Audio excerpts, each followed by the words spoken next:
Now that's where the most volume was conducted on the given day. So oftentimes they're going to sort of coincide back to back, be very, very similar, and maybe off by 1 or 2 ticks in the futures. And if you're trading a stock, they shouldn't be off by more than a couple of cents here.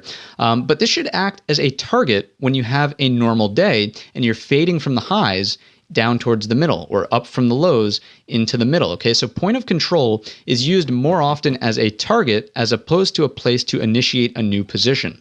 Value area, we sort of touched on earlier, but it's going to be this dark blue shaded area on the volume profile, or this shaded blue area on the TPO chart. Now, I oftentimes disregard the value area associated with the TPO chart, but I figured I would let you know that it still is a thing here.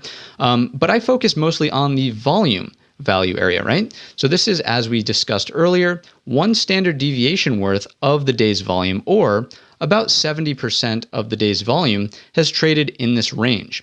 We abbreviate the top as value area high, or VAH. So we have up here, we'll just label this as VAH.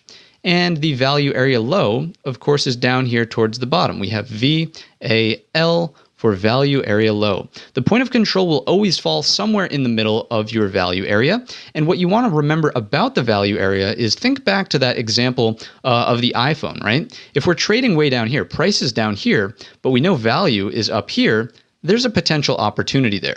Some things that we should make note of also is that value area low will offer resistance when coming up from the bottom, and it will offer support when coming down from the top. The same holds true for value area high. When coming up from the bottom, it's going to offer resistance, and when coming down from the top, it's going to offer some support. Now, it's not going to work every single time, but more often than not, you do get some reaction at the value area. Something else to keep in mind here is that when we get to the platform, we'll talk about this, but what is happening with multiple days worth of value? Is it overlapping? So let's say that this is a value area, our next day value area is here, our next day value area is down here, right? That might throw you for a little bit of a loop. So pay attention to what's happening with value. The next thing to watch is our halfback. So halfback is just simply 50% of the day's range. And just like the point of control, this is oftentimes more of a target as opposed to a place to initiate a new position. Next up, we have the opening range. Hopefully halfback was simple enough to understand there. That's this blue